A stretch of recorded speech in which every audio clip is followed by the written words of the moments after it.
I'm starting to get on Emma's side here that this fella does not have the juice.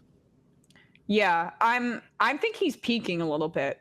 Look. Oh, he doesn't have the juice. He doesn't. Sorry to interrupt. Yeah, I mean, like, the entire conservative media apparatus is essentially artificially inflating this guy, and he's so saturated that I just feel like he's peaking way too early if he wants to run for president in 2024. And we could see, hopefully, fingers crossed, some sort of situation like we saw with Scott Walker, where everyone was convinced this guy's the front runner, he has the most money, and everyone in the conservative media was saying, like, you know, watch out, right? Scott Walker's he's the guy to beat, and then Trump comes in and just barrels through. I was gonna say it wasn't just Scott Walker. Like people clearly don't remember the 2016 Republican primaries because there were a lot of stars that flamed out. Remember Marco Rubio? Remember how Christie dismantled Marco Rubio with one statement? You know, Jeb Bush. Oh God, Jeb Bush. Whew, that was. But Christie was another guy. Like, wow, watch out for this guy. Watch out for this guy. And then the real thing comes in, and that's Trump. And then Christie looks weak in comparison. And the same thing could happen to DeSantis. That's my prognostication right now. No, definitely. Christie flamed out for probably what's going to be a similar reason that DeSantis flamed out, because like what makes Christie popular in Christie's home state of New Jersey is not going to play well to the entirety of America. It didn't play well to the entirety of America. Maybe Ron DeSantis has a better opportunity there because he's from Florida and the South, and there's obviously a lot more energy from some celebrities behind him, but I don't imagine that it's going to stand up to even the most minor scrutiny or being forced to give long debate answers. Like Rick, not Rick, was it Rick Scott? Was Rick Scott the one, or was that Rick Perry? Yeah, Rick Perry. Rick Perry. Like the Democratic, three agencies. Yes, that he wanted to remove. The the Republican Party, in 2016, really showed you that they have a long list of people who are only able to be stars in very micro demographics that are just blown up. Look what Christie's doing this week. Look what DeSantis is doing this week. It's let's see how that plays in the rest of the world. Well, let's look at what DeSantis is doing this week, which is saying that Dr. Fauci needs to be thrown across the Potomac. You have people like Fauci saying that his lockdowns didn't cause any permanent damage to any young kids.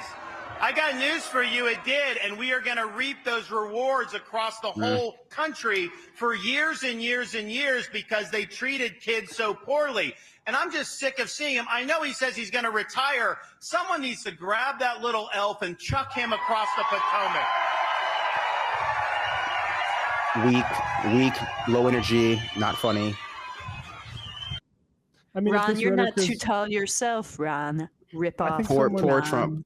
Poor Trump imitation. Sorry, it just is what it is. The energy is obviously too manic, too insecure. It's not going to work. So he's doing his mannerisms too. Yeah, I was just gonna say I can't stress this enough, and I think a few people have. Jamel Bouie's clocked this pretty significantly. Ryan Cooper, I think too, is he is.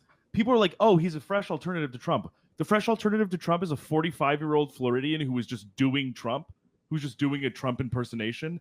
He doesn't even have the voice. He just sounds like he's whining. He sounds like a gravelly, whiny baby doing Trump impressions. It's crazy. I'm this is the same guy, but worse.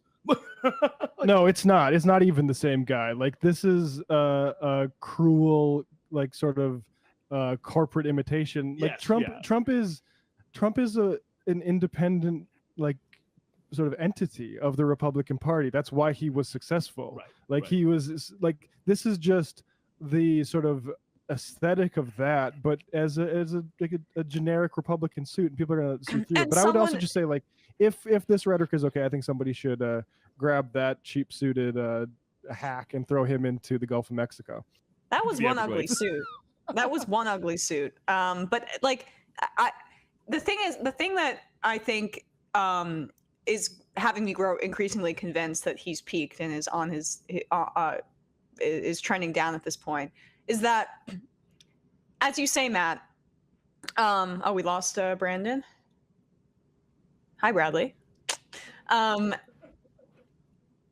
I lost my train of thought. He is the reason that the Republicans powers that be, I'm using that phrase a lot these days, but the reason that they are interested in someone like Ron DeSantis is they think he has like the aesthetic of culture war stuff that he's also implemented in Florida that is resonating with the base, and that he can still capture those Trump voters, but he doesn't have the baggage of January 6th. And I'm just not convinced about those prior 2 points in terms of him being able to communicate those things as effectively as Trump. No. I don't know. Absolutely not. I mean, if Trump for some reason can't run, like he dies or something legal happens, then we're talking. And he probably is the front runner because of, like you said, that culture war stuff. But like he has the same problems as all the other Republicans had in 2016, which is that he's a Republican, and that doesn't appeal to everybody. Like people forget how wide Trump's appeal was, and ideologically speaking, like he was talking about there has to be some punishment for abortion, and Mexicans are all rapists, but he's also saying like we're not going to let anybody die in the street, and it's horrible that Ted Cruz is talking about bombing people, right?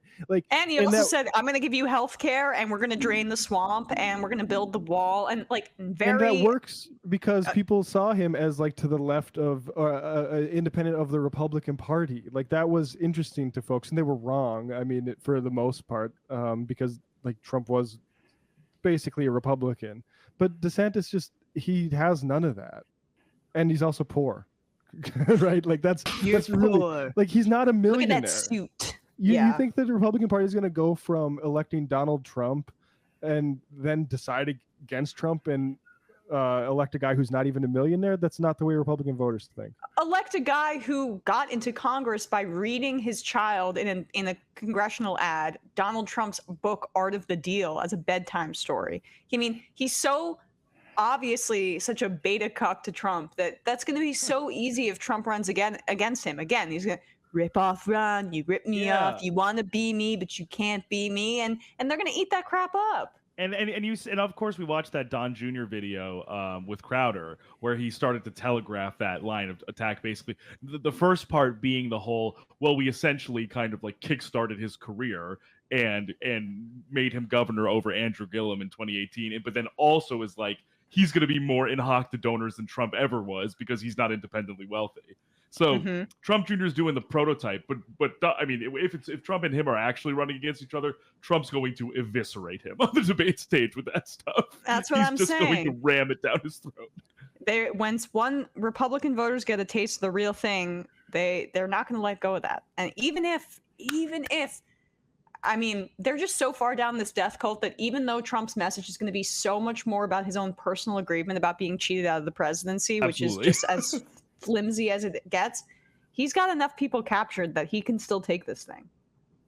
I still think that 40%, 38% floor is still there for him no matter what. Truly no matter what. I mean, there are two possibilities. It's Trump if he wants it and can do it, or it's DeSantis. Like that, and that's all we have to look forward to as far as I'm concerned with the Republican primary. Let them fight.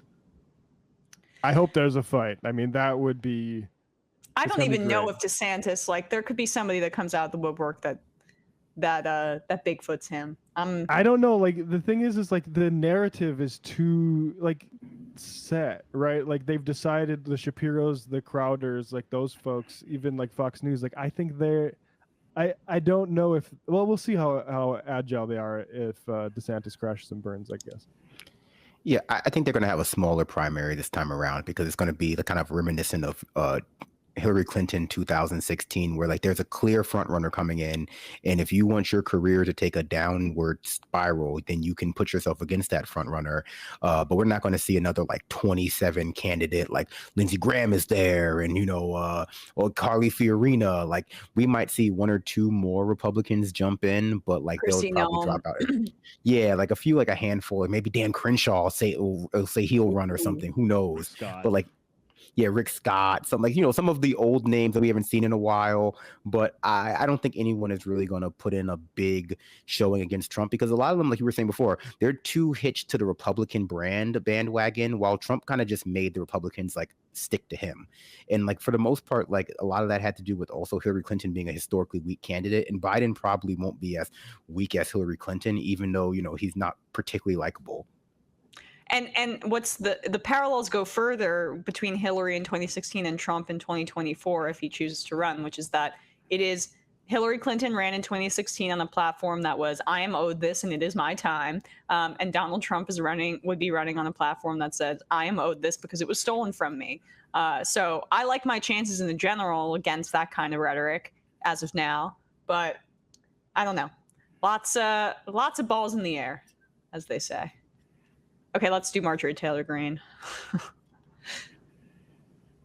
Speaking of absolutely insane Republicans. Oh wait, where did I lost my sound sheet. Sorry guys. It's about her being swatted. Oh yeah. 1 second, I apologize.